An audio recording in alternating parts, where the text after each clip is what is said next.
Okay, questions, guys? Kenny, you've been through this with some guys before. With a guy like Khalil, that you're just, hoping and praying you can help him break through, what do you say to him? Especially after games when, he plays 2 minutes or 4 minutes or whatever. The first thing is his character. High character kid, works hard, tries hard. And in situations like this, when you try so hard and it's just not quite working right, you have to take incremental progress. So for him, it's being solid defensively. It's fighting to get rebounds. It's shooting the ball, whether it goes in or not, shooting the ball with confidence. Because when I gotta make this shot, I gotta have something good, I gotta, it doesn't happen. It's when you let go and relax and do it with confidence, and if it goes in, great. If it don't and you shot it with confidence and you executed it, fine, we live with it. I feel confident that he's going to fight through.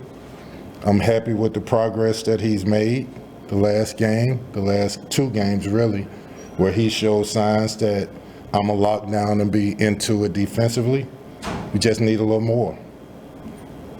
That sounds a little bit like EJ to me, about not overreacting to the shot not going.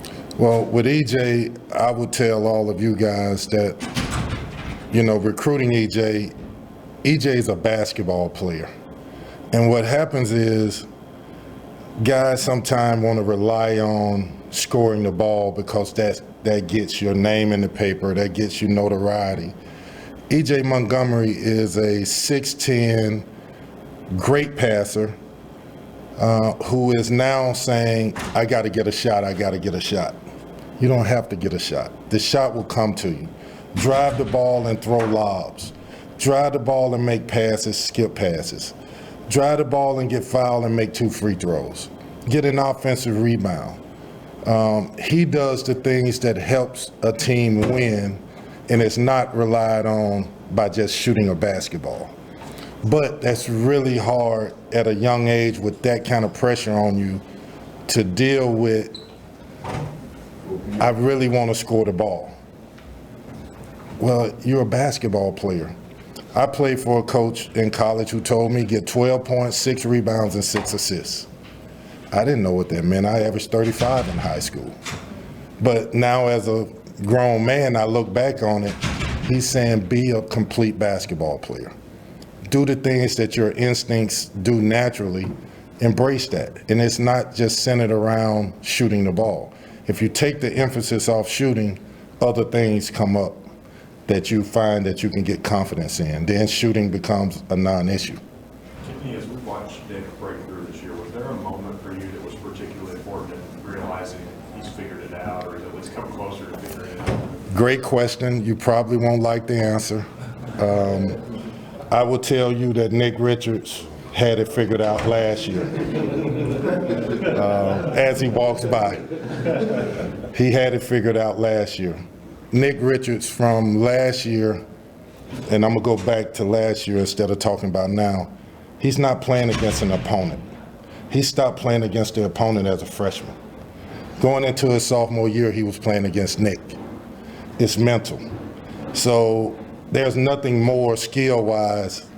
He can shoot it. He can catch the ball. He got a left hand. He got a right hand.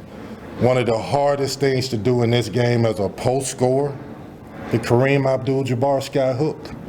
Well, I'm watching him and we're working on running hooks across the lane. I'm seeing it with either hand.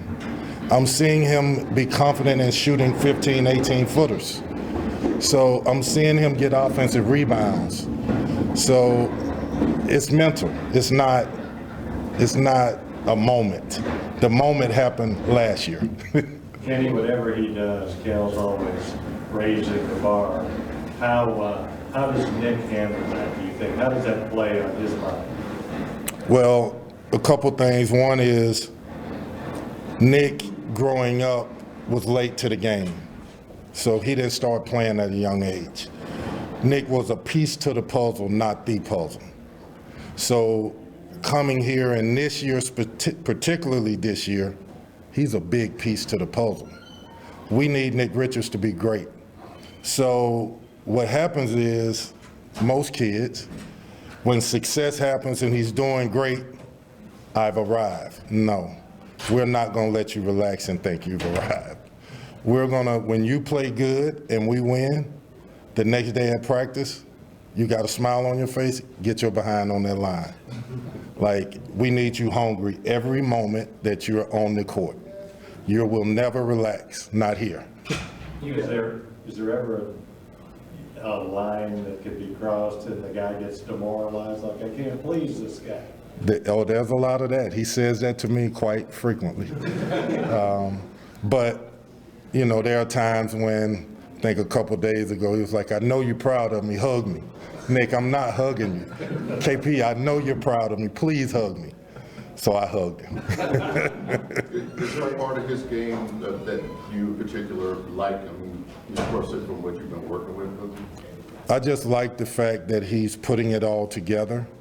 You know, he's showing that he can shoot the ball. He's always had a right hand, left hand jump hook.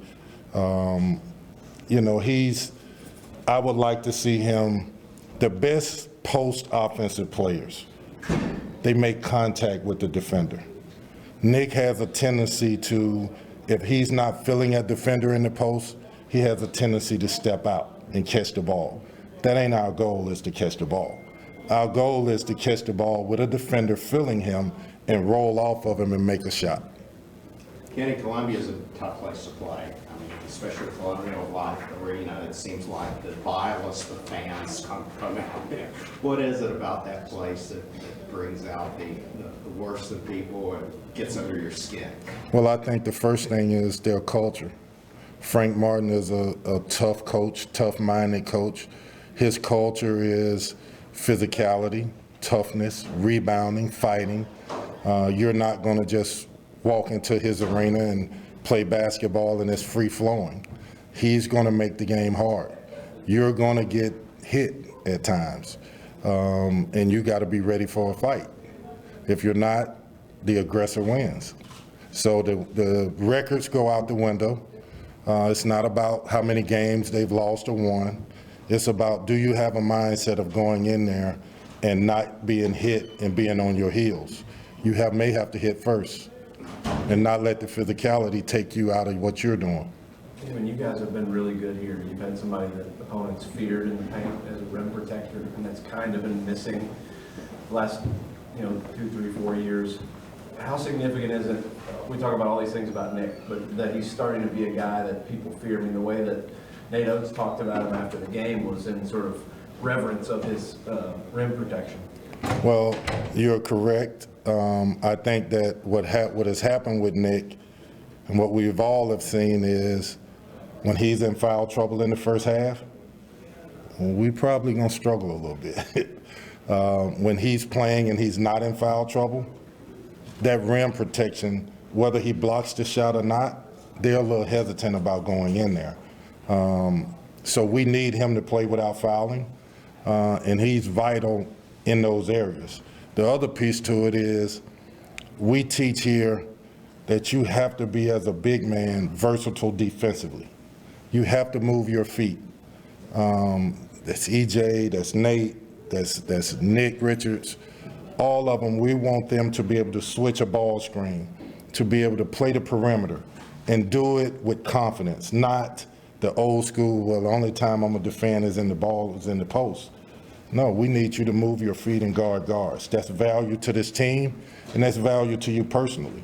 So it's important that Nick continues to build on that without getting in foul trouble, because his shot blocking is important. Kenny, obviously you work with a lot of the post players and the big men. How much satisfaction do you take from the improvement that Nick has made, especially when Cal talks about it, everybody's on their own path, and you guys have had so many one-and-done guys. I mean, here's a guy that's in his third year, and obviously he's making big steps forward. How much satisfaction do you take in coaching a guy like that? Well, I'll tell you, it reminds me a little bit of Willie Cauley-Stein, in the fact that year one, he was really good. Nick probably wasn't as good. And when I say good, defensively. Willie was off the charts feet-wise defensively. He could move his feet with anybody. Year two, Willie came in and said at the end of the year, the beginning of the year, KP, I think I want to leave at the end of this year. Willie, you can't leave here just being one-dimensional.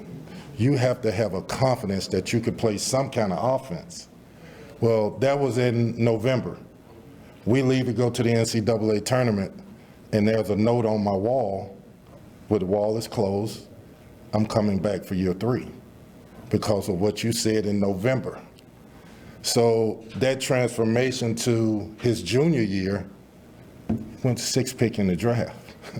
So when I think about Nick, I think about how much he's conquered mentally, but how far he has to go as well.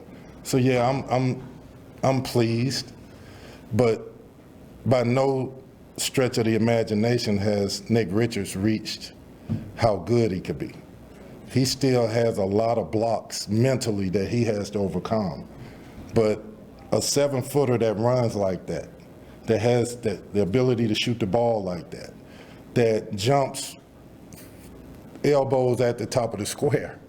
I mean, he has physical gifts that are off the charts. His only issue is how he perceived those physical gifts. It's not skill-wise. So there's a lot left in him. Can you give us an update on Johnny? Johnny is getting better. I think he started practice a couple days ago. He's been doing well. Got to work him back into the rotation and see, where he helps us. It starts with defense. I know everybody wants to talk about his shooting, and he's known as a shooter, but we need guys that can defend and get us stops. You talk about keeping Nick humble in a sense. How do you keep the entire team also humble with some of the recent success you've had? Great question. I think Ashton is another example where everybody's talking about National Defensive Player of the Year. Well, from our standpoint, from coach's standpoint, he's not close. He's not as disciplined as he needs to be the best defender in the United States in college basketball. It's not close. So we're on him about that. Like, you're getting these accolades for doing something that we know. We work with you every day. There's more.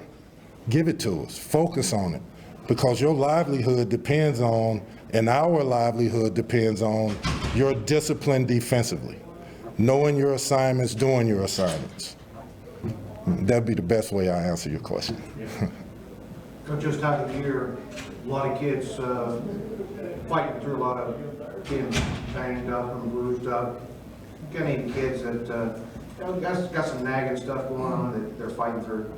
I think we've been through a lot of that earlier with Ashton, Nate.